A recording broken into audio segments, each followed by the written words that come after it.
Are you a big Iron Chef fan? I am, but I'm not a TV watching guy fan, so I'm more of a fan of his food as opposed to maybe entertainment part. Carson Coleman skated before today. Do you have any update on his status? They're progressing well. Bleeder was with us in a red shirt, so Senishin would have been here, but was sick, so we didn't want him around the team, to be honest with you.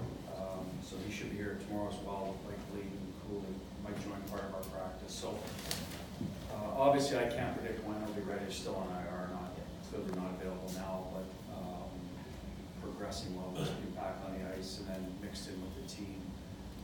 Then we'll have to evaluate whether it's, once they're ready to contact, would they start here, do they go to Providence to get sharp, all that stuff will be decisions we make down the road. Is there any kind of an update with Kevin Miller? Because I know he was getting within weeks of coming back and now we don't see him at all. Yeah, that's a good question. I don't have an update. He had a procedure done that would require a little bit of time. I thought by now he'd be back in the mix, but he's not. We were away for a week, so it kind of, again, I don't want to be disrespectful, out of sight, out of mind a little bit. Yep. And so I don't have a great answer for you, but we'll do our best to get one here to see what his progress is, because he should be back with us. But he had something done between them, he was getting close. And Well, I think it was 2 weeks ago. Okay. It helped with his healing, and then I don't know if he would have been skating with Kim or not, to be honest with you. Yeah. He wasn't going to go right into our lineup after that. He would have had to go through the normal skate, red jersey probably, etc. But he's not able to do it, so maybe it hasn't gone as well as he would like. so it was the Or I have same, the timeline. was it the same procedure like Bergie had over the summer, the blood platelet thing? I don't know if it's the same one as Burry, but what you said sure sounds like it, Yeah, because okay. I don't know the exact term for it. Yeah. But again, I didn't know if it's like spinning the blood, hopefully health healing, all legal. Yep. Then that was there's some sort of thing Yep. like that. Yeah.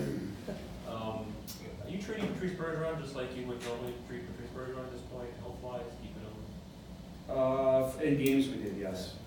There's no, we didn't manage him. That 2 weeks we started off as a day-to-day injury that stretched to 2 weeks, and part of that ended up being by design. Well, let's just let it run its full course, so that hopefully we don't have to manage him going forward. Now, I can't predict the future, but we are not. No, he's playing I would guess he averaged somewhere around 19 minutes, which is fairly typical of him, maybe a minute later over. And he looks good. He's had no real effects. Hasn't had to take a day off, other than schedule a day off for the whole team. What do you think, excuse me, what do you think of Wagner at center the other night? Could he be anything more than kind of a stopgap measure? No, we prefer him on the wing for, because I think it's easier to forecheck physically if you're not a center, because when you're a center, you're worried about getting back in your own hands. You're not naturally going to finish. We went through that a bit with Noah Chari, and we want him in there in the forecheck, creating havoc, finishing checks. I think that's easier to do as a winger. That's why we've always leaned that way. We've had enough centermen. I trust him to play down low. I haven't seen him as much as maybe on the wing, obviously, but and doesn't he go out win the majority of his draws the other night too as a center? When he's taken them as a wing lately, he's struggled a bit. So maybe a little more repetition has helped him the other night. But I thought he did a good job. Is it long term? I doubt it, but we're going to keep Charlie on right wing for now, for tomorrow. We like the results of that line the other night.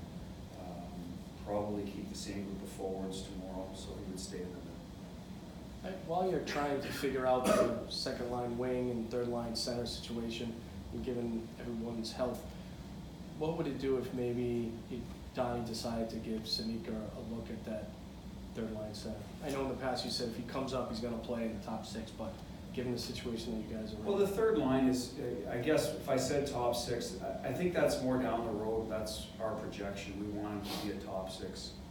Listen, he's the next wave after, again, we'll give you trouble here, Kretchen, Bergie, when, if and when they slow down, well, I should say when, then Jack, he might push through sooner. And that would allow us to move the coil up if we didn't fill that spot with a right winger if he's ready. And he's ahead of schedule in Providence.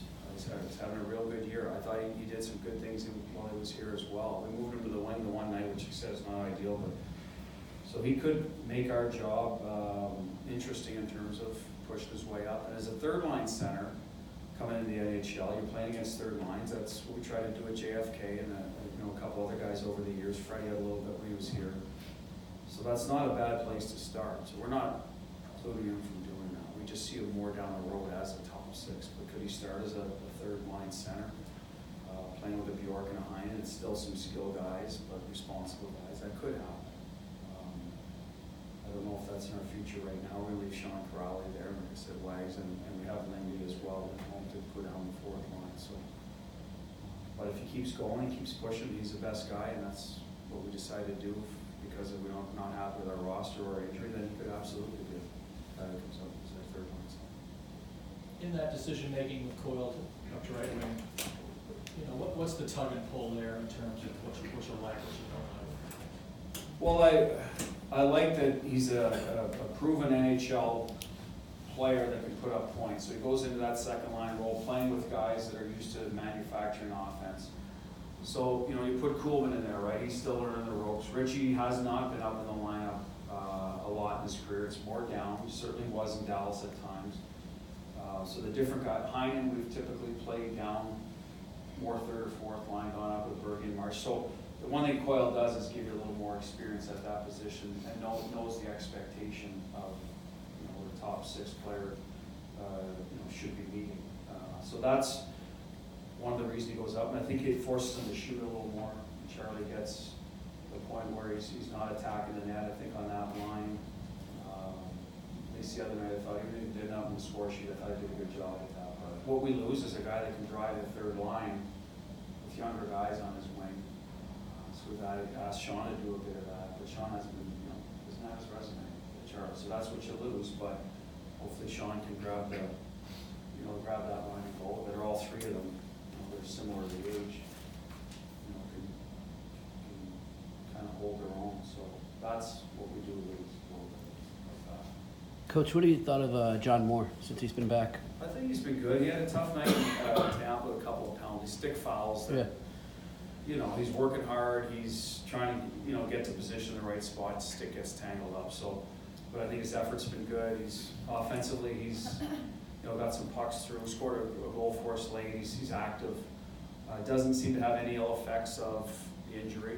Still playing physical. Really good on the PK. Has helped us.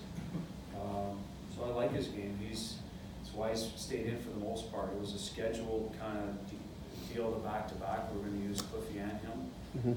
And after that, we're just going to let it play out. So I think he's earned his way. Did you draw any sort of long-standing observations from that losing streak, like learn something about the team or, take anything constructive from that? Well, the constructive part is we played Colorado, Washington, Tampa, three good teams that we came out on the wrong side. And I thought we got better, against Washington we were against Colorado. And Tampa was, made a couple of mistakes that a little self-destructive that we typically don't do. So, and I didn't mind our game at all. The Ottawa game, obviously, we weren't good enough. Chicago, we had to really push to get, the point. So, I don't know if I learned. You're always taking things from your team that, eventually they got out of it fairly quickly, I thought, because we easily could have won in Washington. Washington might disagree, but that's just the way I felt in that game. So we weren't going to allow it to fester his bad habits. So, again, Tampa, we did a couple things we shouldn't have. But so that's what I learned, I guess, that our team does, will respond and bounce back. I think we learned a little bit more before that we were winning games that we really didn't have. We weren't the better team a lot of nights, so we learned that, hey, we could come back from deficits, flip the switch, but I also learned that that's a lousy way to go through and hope, because it's not going to work against good teams. So it was more about the previous games than the last 4 or 5, to be honest with you. In the midst of that losing skid there in Washington, you guys had that quote-unquote line brawl there. Was it important to you to see, hey, you can keep these teams a little lighthearted even during a frustrating stretch?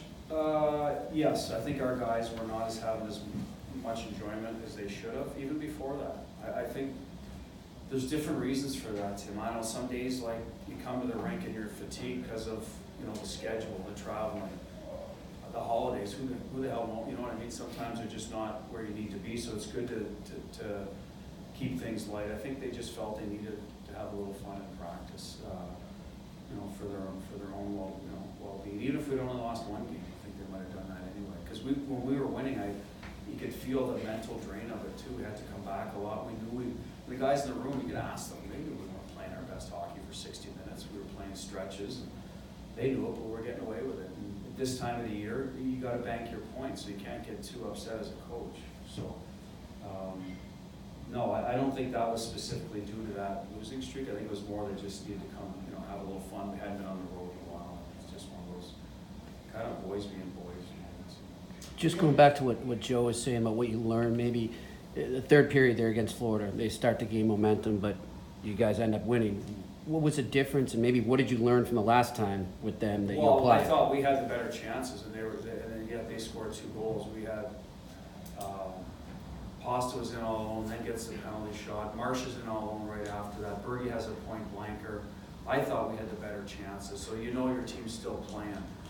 I mean, the second goal, you know, Yarrow just missed it. It wasn't like we were horrible, broke down all over the place. It was just one of those goals that goalie probably gives up once, twice a year. It happened to be at a time that probably not the best time from recent events. So I thought our guys knew that we were playing the right way, and we weren't panicking on the bench. No one was, you know, losing it. So that was the difference. Not that we're losing against Florida, but we were not the better team in that period when we blew it at home. Whereas the other night, I thought we were doing the right things. We had a couple neutral zone turnovers. Don't get me wrong; it could have been better, but in general.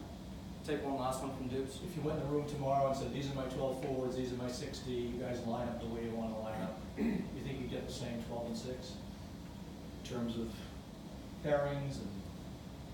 From what we did in Florida? No, if you just went in the room tomorrow and said, line up how you want to, these are my 12 forwards, these are my 6D, you guys figure it out. Well, let the team figure it out? Yeah. Jeez, are you hinting at something? Maybe I should.